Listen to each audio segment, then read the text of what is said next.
Picture this scene.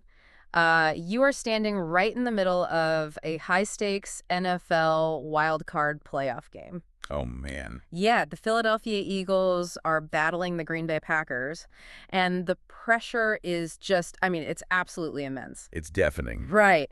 The stadium is packed with, tens of thousands of screaming fans. The noise is like a physical vibration in your chest. You can literally feel it in your teeth. Exactly. And the stakes literally could not be higher. Like, one mistake, one slip on the turf, and your entire season is over. Right. Millions of dollars and entire careers are just hanging in the balance. Yeah.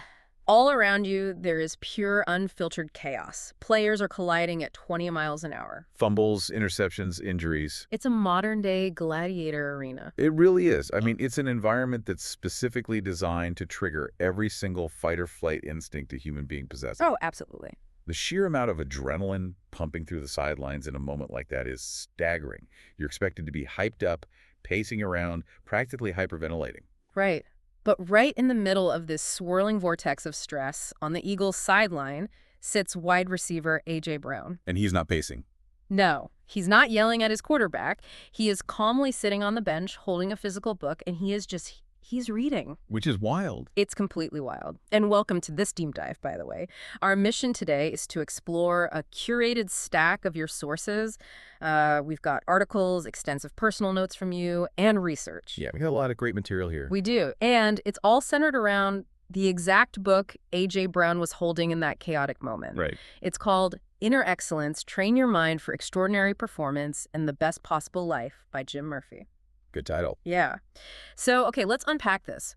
What on earth is inside this specific book that is so powerful, so fundamentally paradigm-shifting, that it can pull an elite athlete entirely out of the chaos of a playoff game? And anchor him in complete peace. Exactly. Well, it's a fascinating question. And, to understand why a high performer like A.J. Brown, or honestly, why you, the listener, trying to navigate the high-stakes environment of your own career, why you need this specific mental shift, we kind of have to start by diagnosing the underlying sickness. The sickness, okay. Yeah.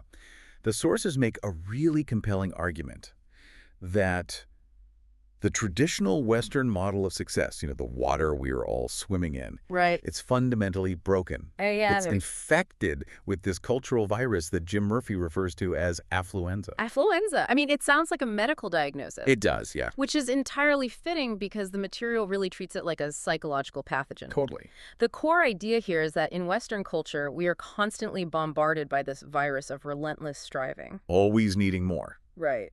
There is this brilliant quote in your sources from a Quaker writer named Thomas R. Kelly, and he observed that we Western people tend to think our problems are external. Like, we don't have enough money. Exactly. Or we don't have the right job, or we don't have enough status.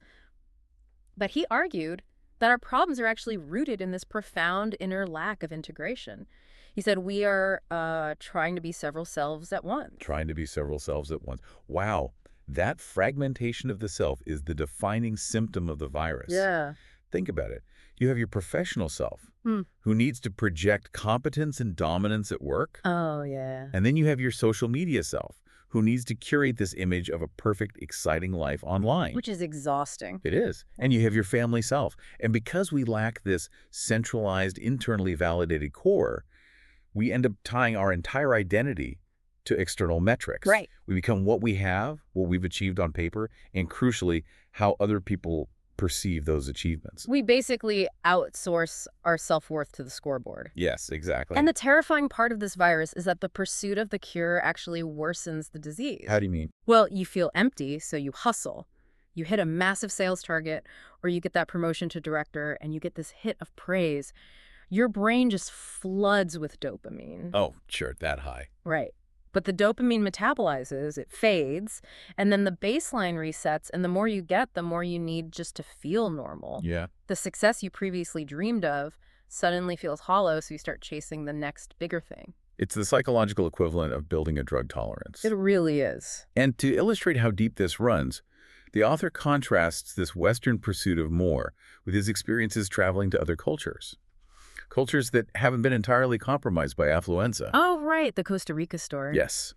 He spends time analyzing a specific experience he had down in Costa Rica, which provides this stark contrast in human behavior. I love this story from the notes. It's so illuminating. Yeah, break it down. So he was staying with a host family in Costa Rica, and the host's car broke down. So a tow truck driver came out to haul the car away. Now, if that happens to me, or probably to you listening right now, it's just a huge annoyance. Oh, completely. It ruins your day. Right. I pay the guy, I grumble about the lost time and money, and I immediately go back to whatever I was stressing about, but that's not what happened there. What did they do? The host family didn't just pay the driver, they actually invited him into their home for dinner. See, that is wild to me. And he accepted. They sat around the table, eating together. The tow truck driver pulled out a map and proudly showed them exactly where he was from. Wow. There was no hierarchy. There was no sense that the lawyers, the shop owners, and the tow truck driver were operating on different tiers of human value based on their socioeconomic output. They just existed together. Yeah.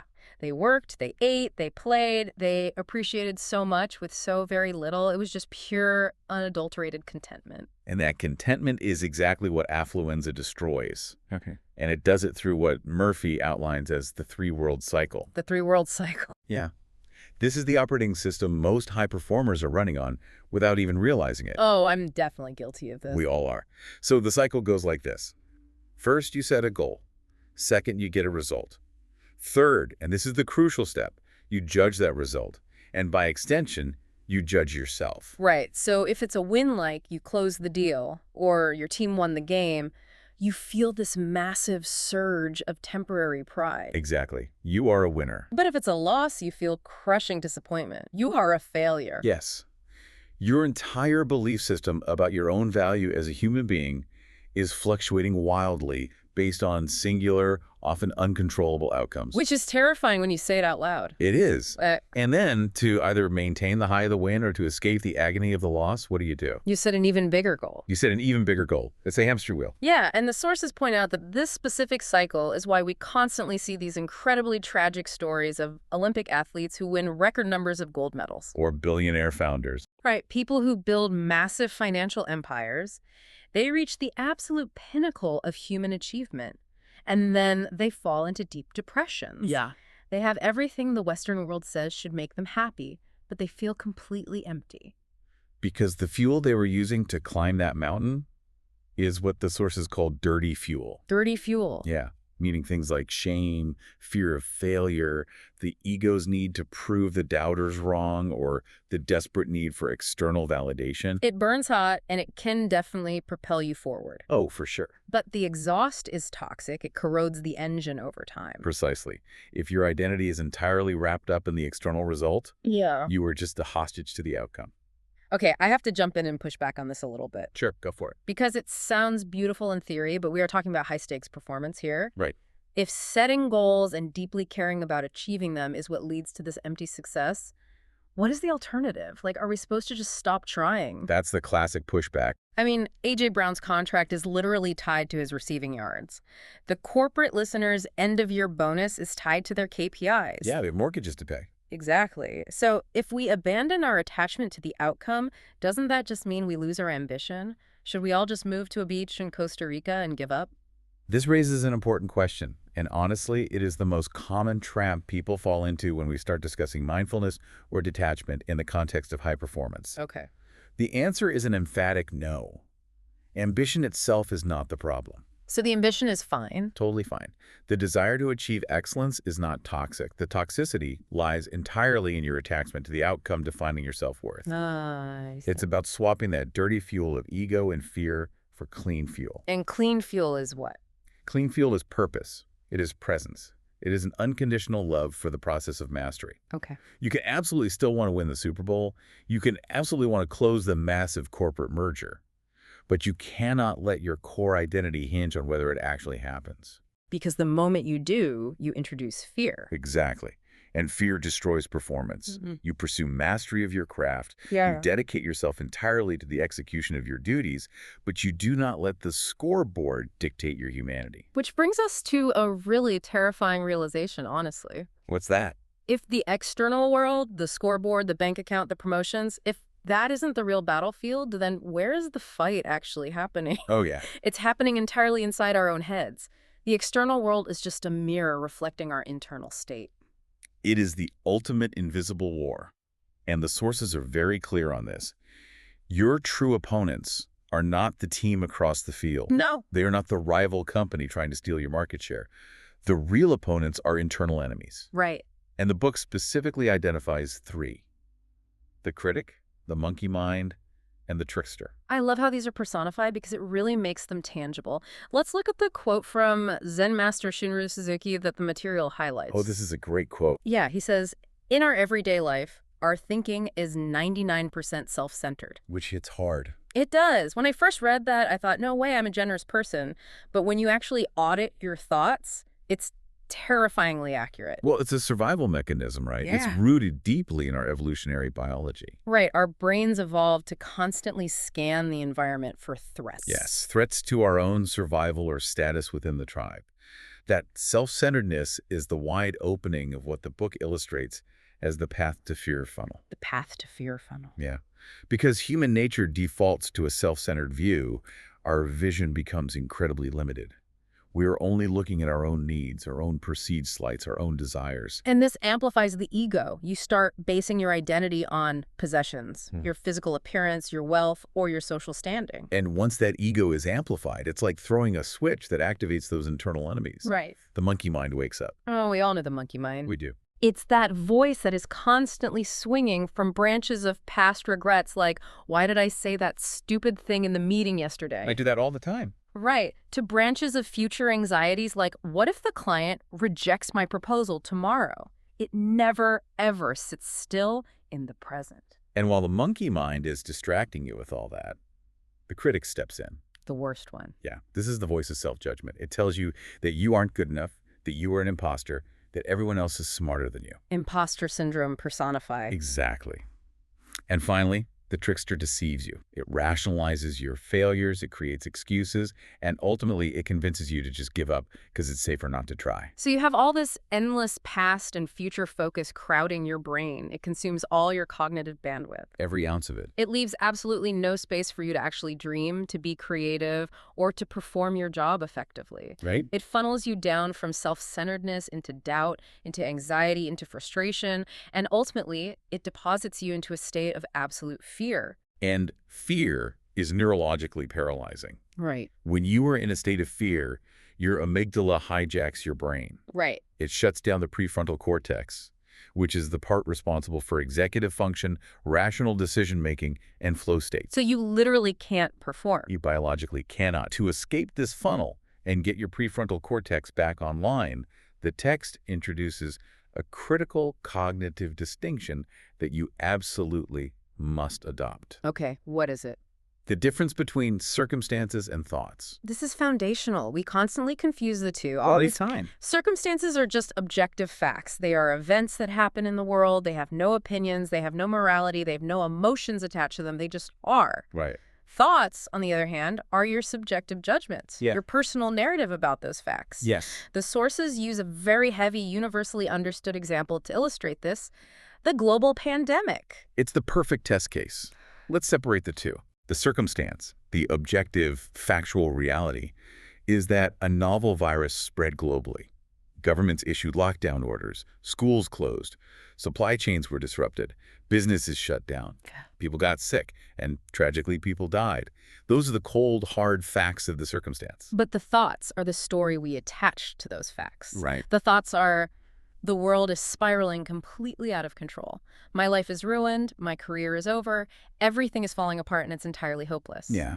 Now, those thoughts feel very real when you are having them, but they are not objective reality. They are a narrative generated by the monkey mind and the critic. And the sources point out a radical alternative narrative. While the reality of the pandemic undeniably meant life was abruptly and severely altered, a different thinker could look at those exact same objective facts and generate a completely different thought. Really? Like what? They could think a completely different way of life is actually a rare opportunity. The world has paused. This is a chance to think deeply about my path, to reconnect with my family, and to reevaluate what I want most out of my brief time on this planet. Wow. Same circumstance. Yeah. Entirely different thought. Which leads to one of the most profound and frankly most difficult presuppositions of the entire inner excellence philosophy. Oh, this one is tough. It is. The book proposes that you must operate from this core belief. And the belief is, All things are here to teach me and help me. It's all working for my good. That is a massive cognitive reframe. Massive. It requires you to stop being a passive victim of your circumstances and start being an active student of them. But again, my mind immediately pushes back on this. It's easy to say, this is here to teach me when the circumstance is a slightly delayed flight or a minor disagreement at work. But what about when things are objectively catastrophic? What if you lose a massive client that bankrupts your business? What if you drop the game-winning pass in the Super Bowl and let down millions of people? Yeah. How do you look at absolute devastation and say, this is working for my good? It's the ultimate challenge. And Yeah. to understand how that mindset is even possible under extreme pressure, we need a historical model. Okay. We can't just rely on modern sports psychology. We need an example of human beings who mastered their internal state under the highest possible stakes imaginable. Yeah. Literal life or death. Right. And the sources take us back in history to a very specific warrior culture, the samurai. Yes. The material dives deep into Chapter 5, the Code of the Samurai. Right. These warriors lived by an unwritten, deeply ingrained code called Bushido. Bushido. And what's fascinating is that Bushido wasn't primarily about how to swing a sword. Yeah. It was based on foundational pillars of love, wisdom, and courage. But here's the part that completely breaks our modern understanding of performance. Their daily training involved preparing mentally and emotionally every single day to fight to the death. It seems morbid, almost pathological to our modern sensibilities. Yeah, it really does. We spend our entire lives trying to avoid the concept of death. But for the samurai, it served a highly functional, highly sophisticated psychological purpose. How so? By fully accepting death not as an abstract future concept, but as a very real, highly probable reality of their immediate present, they paradoxically created absolute fearlessness. It's the ultimate detachment. Yes. If you have already accepted that you might die today, what is there left to be afraid of? Exactly. They valued honor, duty, and service far above their own self-preservation. Wow. Because they were not attached to their own survival, which is, if you think about it, the ultimate result that every single one of us clings to. They were entirely free. They didn't have a monkey mind worrying about the future because they had surrendered the future. Bingo. This allowed them to perform their duty, whether it was making tea or engaging in mortal combat, with perfect clarity, absolute presence, and devastating effectiveness. And this brings up a brilliant, deeply reflective note from your own personal sources that you shared with us. Oh, right. This is a massive realization derived from studying this samurai philosophy in Chapter 5. You noted, and I'm reading this verbatim, you may have really bad things happen to you, but remember this. You can carry your past with you in bitterness, or you can let it go in forgiveness. That is a phenomenal insight, and it bridges the gap between ancient warfare and modern psychological health perfectly. It really does. Bitterness is the ultimate attachment to the past. It is the ego throwing a perpetual tantrum, refusing to accept a circumstance that it didn't like. Let me give you an analogy for how I understand this. Yeah, please. Carrying past bitterness, whether it's anger at a former boss who fired you, resentment toward a partner, or just fury at an unfair situation, carrying that into your current daily performance is exactly like trying to run a competitive marathon while wearing a 50-pound lead vest. A 50-pound lead vest. Yeah. It serves absolutely no functional purpose. It doesn't protect you from future harm. It doesn't make you a faster runner. Right. All it does is drain your energy. It consumes your cognitive load. It weighs you down, exhausts your reserves, and guarantees that you are going to burn out and collapse long before you reach the finish line. That's spot on. If you want to perform at your peak, you don't need stronger legs to carry the vest. You just have to take the vest off. You have to forgive. If we connect this to the bigger picture, letting go of that bitterness, taking off the lead vest, it aligns perfectly with one of Jim Murphy's most challenging instructions. Which is? You must become unoffendable and unirritable. Unoffendable. Wow. Think back to the samurai. They knew that the slimmest mistake in self-centeredness, the briefest moment of letting their ego get bruised by an opponent's taunt, would literally result in a sword through their chest. Right. They couldn't afford. It was a fatal flaw. Now, in the modern corporate world, holding on to bitterness or getting deeply offended by a colleague's passive-aggressive email might not end your biological life, but it is absolutely a fatal flaw for your daily performance. Yeah, it just derails you completely. It pulls you completely out of the present moment and forces you into a defensive, ego-driven, reactive state. You cannot be excellent and offended at the same time. Okay, I am entirely sold on the philosophy. Good. Adopting a samurai mindset, being completely unoffendable, forgiving the past immediately, accepting whatever circumstances come your way, it sounds incredible. Right. But here's the reality check. How do we actually do it? Right. Because telling someone to just be present and forgive when their sympathetic nervous system is screaming, their palms are sweating, and their heart is racing at 120 beats per minute before a huge presentation. It's useless advice. It's totally useless. The biology overrides the philosophy. It is entirely useless without a physiological tool to bridge the gap.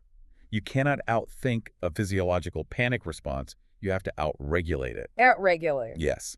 And that is exactly what Chapter 7 of the Sources provides.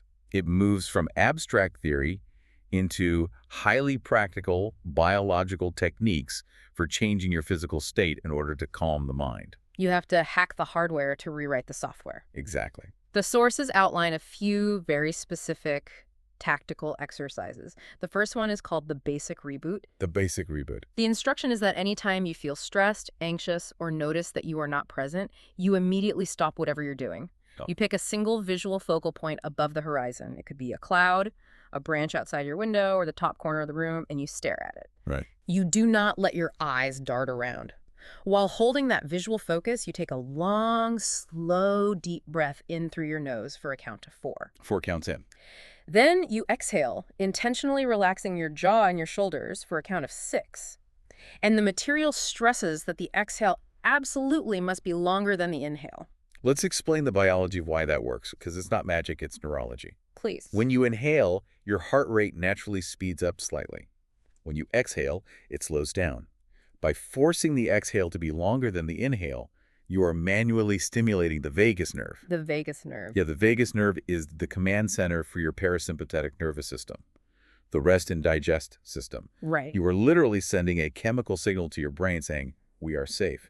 Shut down the adrenaline, slow the heart rate. It's a manual override switch for panic. It really is. They also detail another technique called box breathing, which is famous for being used by Navy SEALs. You sit up straight, you inhale deeply for a count of 4, you hold that breath in for a count of 4, you exhale completely for a count of 4, and then you hold your lungs empty for a count of 4. The goal here is to pull all of your chaotic, racing mental energy down out of your head and physically center your focus just below your belly button. And here is where another one of your personal notes from the sources comes into play. Oh.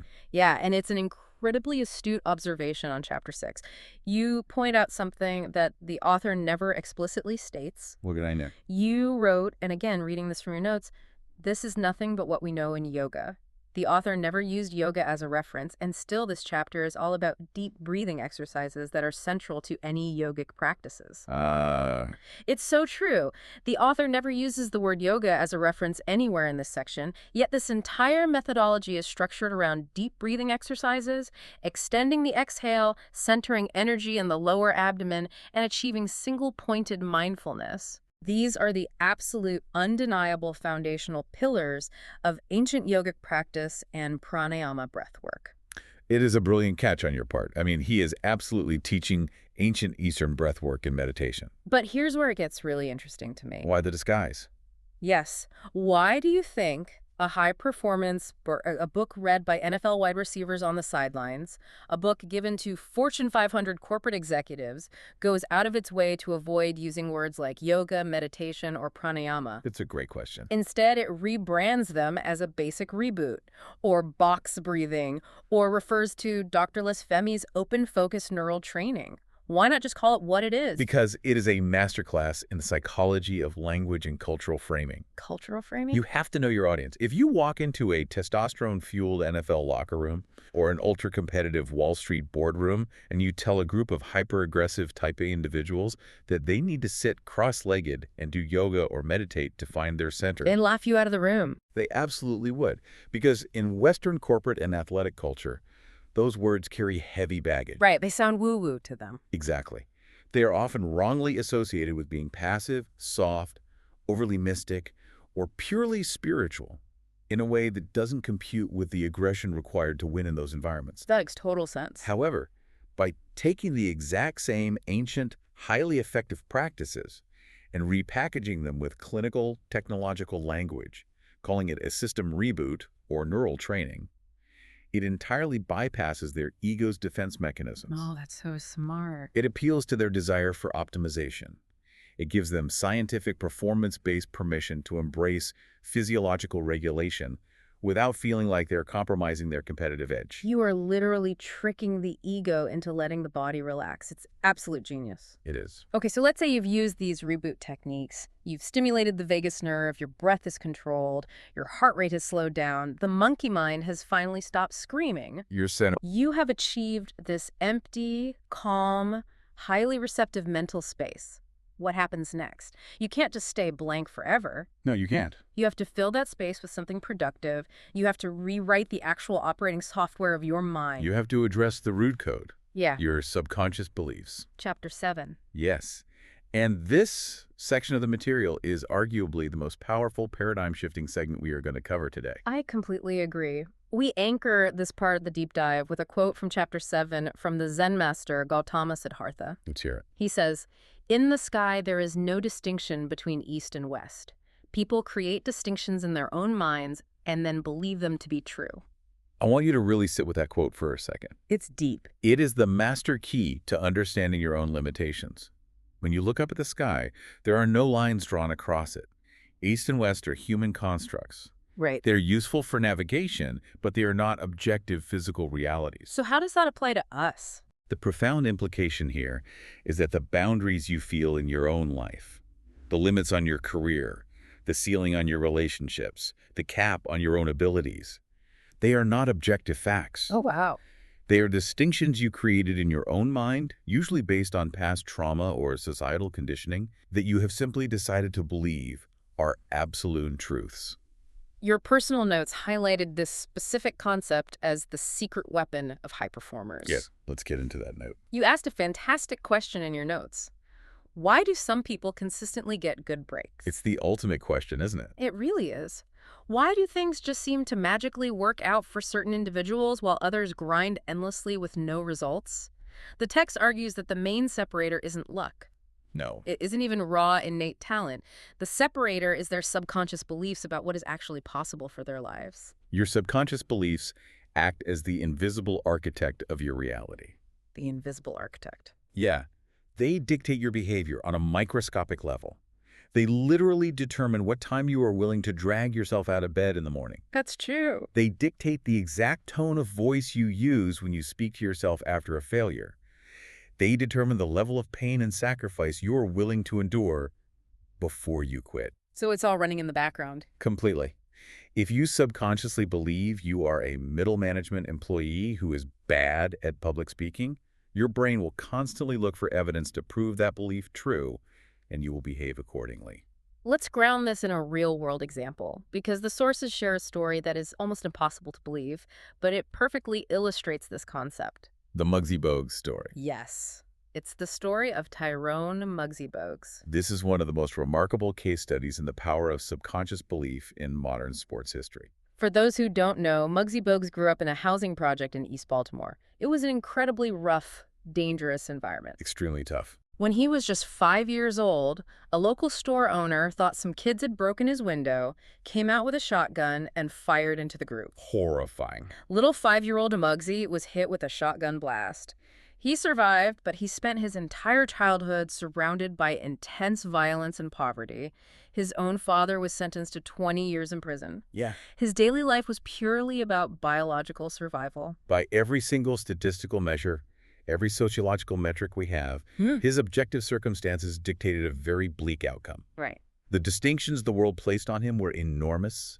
And on top of the environmental trauma physically, his genetics dictated that he only grew to be 5'3" tall. 5'3". In a sport where the average height is 6'6". It makes no sense. And yet this kid from the Baltimore projects, who was literally shot at age 5, went on to play 14 years in the NBA. 14 years. He played against giants. He played with shotgun pellets still embedded in his body. How does that happen? It defies logic. It does.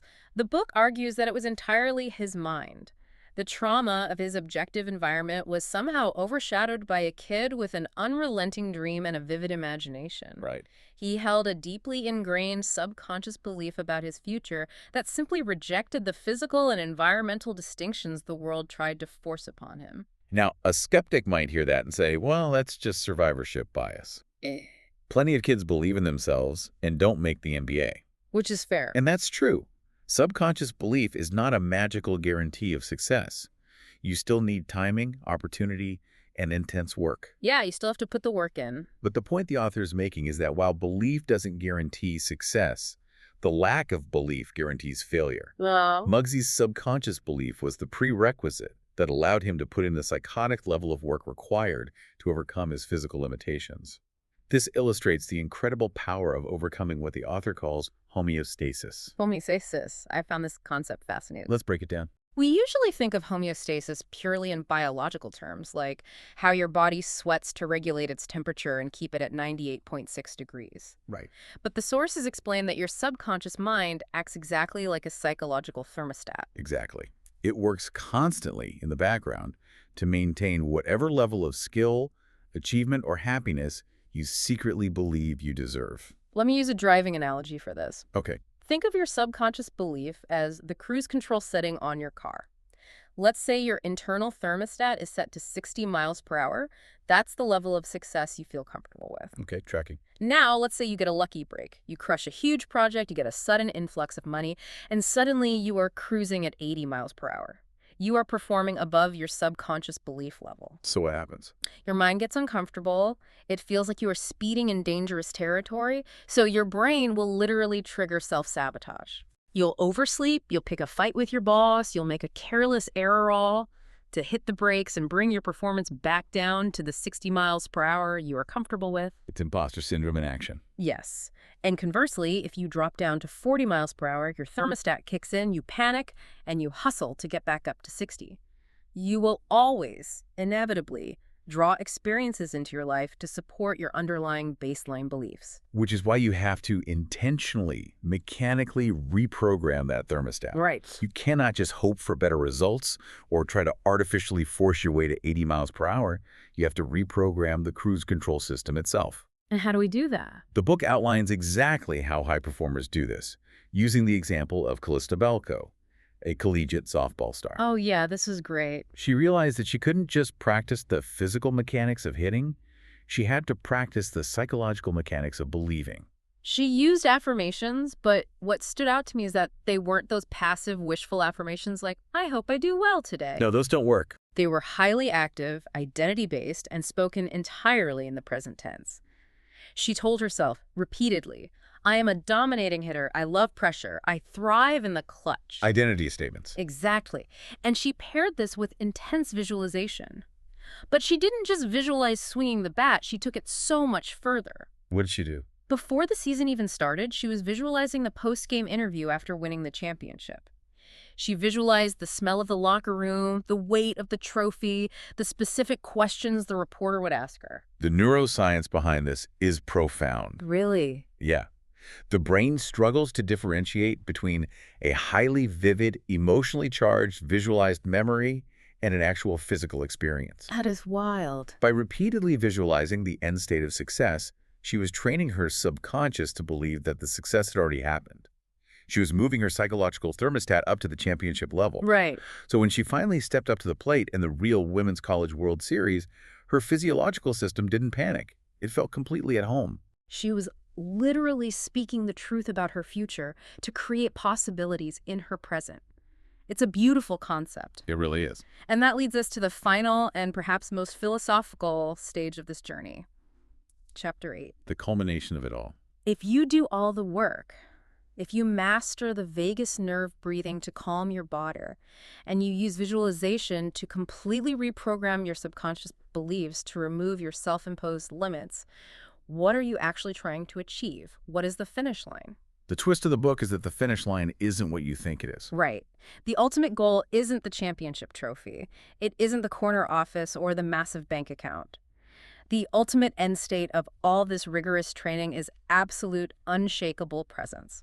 This brings us to another one of your incredible personal notes from the sources, which focuses on the story of the monks in the market. Yes. This story is the perfect synthesis of everything we've discussed. This story gave me literal chills. Same here. It's about John Kehoe, an international best-selling author who is taking a trip through Tibet.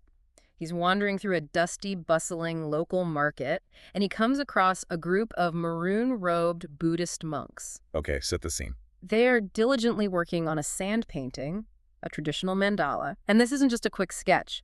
For days, Kehoe watches them. Yes. They are painstakingly pouring microscopic grains of brightly colored sand through metal funnels, creating these incredibly intricate, geometrically perfect, beautiful detail. It requires an insane level of focus. Exactly. They are working with the utmost attention and care. Kehoe is completely mesmerized. He's anticipating the moment it's finished, looking forward to seeing this final, glorious masterpiece. It takes them more than a week of back-breaking, highly focused labor to finish it. And then the moment arrives. The moment arrives. The mandala is complete. They hold an elaborate, beautiful ceremony around it. And right after the ceremony, they destroy it. They destroy it. They take brushes and sweep all those hundreds of hours of labor, all that intricate beauty, into a chaotic pile of mixed sand, wiped away in a single fleeting moment. Gone. Hundreds of man-hours. A breathtaking masterpiece, just swept away into nothing. The author notes that Kehoe was absolutely stunned. I would be too. Frankly, I was stunned reading it, because this action violently clashes with our Western affluenza sensibilities. Oh, totally. We are wired to believe that labor is strictly about the final achievement. If you build a masterpiece, you frame it, you put it in a museum, you put a plaque on it with your name, and you demand people admire it forever. Yeah, you want credit for it. We believe what we produce from our effort is all that matters. But to the Buddhist monks, the end result is entirely irrelevant. Irrelevant. The process is the point. The act of creation is the meditation. Your personal note captured this realization so beautifully, I think we need to highlight it directly. Oh, let me read it. I actually have it right here. Read it out loud. Okay, you wrote, "This is the first time I have ever understood why monks did what they did. Before reading this book, I was always wondering. Now I can relate to what it signifies." It's a great realization. You went on to say, "It signifies the meaning of fully present, experience joy, creativity, patience, humility, gratitude, calm mind, beauty, harmony, heightened awareness, strong sense of self, no concern for self, no sense of time, no expectations, no judgment, no attachments, no needs, no fears." I mean, that note is practically poetry. It is. It perfectly distills the philosophy. They aren't building a painting to be admired. They are building a physical manifestation of being completely, uncompromisingly absorbed in the present moment. Yeah. The destruction of the mandala is the ultimate proof that they are not attached to the result of their labor. It's the ultimate rejection of the three worlds cycle. What's truly fascinating here, and what brings this entire deep dive full circle, is how this ancient esoteric spiritual practice connects directly back to the very modern, very chaotic, high-stakes image we started with. A.J. Brown. A.J. Brown sitting on the sidelines of an NFL playoff game. Yes. The connection is so clear now. When A.J. Brown runs a route and drops a crucial pass, or conversely, when he catches a 50-yard bomb and scores a game-winning touchdown. Either extreme. Right. He doesn't throw a tantrum, and he doesn't gloat. He jogs back to the sideline, he sits down, he opens Jim Murphy's book, he focuses his eyes, and he takes a slow, deep breath, exhaling longer than he inhales. The basic reboot. What is he doing in that exact moment? He is metaphorically wiping away his sand mandala. Exactly. He is taking the result of the previous play, whether it was a masterpiece or a disaster, and he is sweeping it away. Wow. He is refusing to let the past dictate his present reality. He destroys the attachment to the result. The crowd is screaming, the chaos is swirling, but his internal thermostat is perfectly regulated. He expects nothing, he prepares for anything, and he returns to the completely unburdened, hyper-focused present moment, ready for the very next snap of the ball. That is inner excellence. So what does this all mean for you, the listener? We have covered a massive amount of conceptual ground today. We really have. We started by diagnosing the insidious disease of affluenza, this cultural virus that tries to chain our self-worth to our external achievements and leaves us feeling hollow. Right. We learned that to fight our internal enemies, the critic, the monkey mind, and the trickster, we have to drop our heavy, bitter baggage and adopt the fearlessness and forgiveness of a samurai.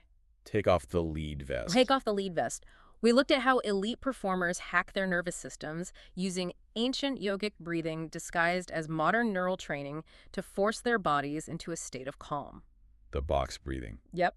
We explored the invisible architecture of the mind and how to literally reprogram our subconscious thermostats to raise our baseline of what's possible, just like Muggsy Bogues and Callista Balko. Raising the cruise control. Exactly. And finally, we learned from the monks in Tibet how to build, and just as importantly, how to sweep away our own daily sand mandalas. It means that true inner excellence, the kind of excellence that sustains you over a lifetime, that prevents burnout, and that doesn't leave you feeling empty when you finally reach the top of the mountain. Yeah. It isn't built on the scoreboard. It isn't built in your bank account, your job title, or the opinions of your peers.